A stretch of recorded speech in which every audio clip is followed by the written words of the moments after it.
আজকে আমি আপনাদের জন্য ছোট্ট খুব সহজ একটা ইউনিক খাবার নিয়ে আসছি, যেটা হলো ভুট্টা।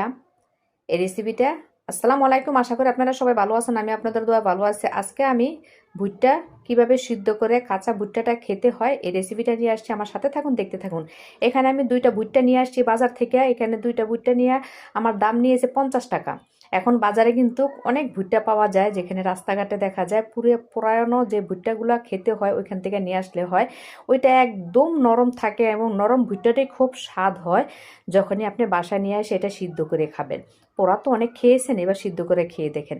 আমি এটি চুলকাটা ছুলে ভালো করে দোনোটা ভুট্টা ছোট ছোট করে কেটে দেখুন কত নরম হলে এবং এইভাবে কাটা যায়। কেটে তারপরে এখন পানি থেকে আমি ধুয়ে নিলাম। ভালো করে এটা ধুয়ে নেবেন। ধুয়ে এখানে দিয়েছে, আমার এখানে 6 পিস হয়েছে। এখানে আমি হলুদের গুঁড়া অল্প অল্প করে দিবেন, মরিচের গুঁড়া, জিরার গুঁড়া, ধনিয়ার গুঁড়া, স্বাদ মতন লবণ এবং অল্প একটু গরম মশলার গুঁড়া দিয়ে আমি ভালো করে এটা হাতে দেখুন কিভাবে মেখে নিচ্ছি। মেখে নেওয়ার পরে এখন আমি এখানে পর্যাপ্ত পরিমাণ পানি দিয়ে দিব।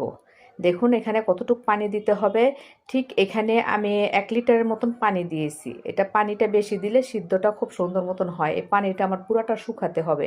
দেখুন কত সুন্দর কালার চলে আসছে, ঠিক এরকম কালার আসবে।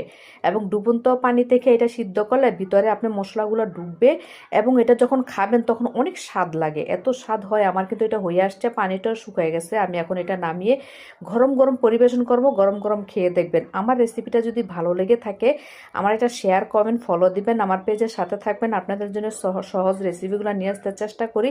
এবং পুরানো ভুট্টা তো খেয়েছেন, এবার এই সিদ্ধ করে ভুট্টা খেয়ে দেখেন, অনেক স্বাদ, দুর্দান্ত স্বাদ। সবাই ভালো থাকবেন। আসসালামু আলাইকুম।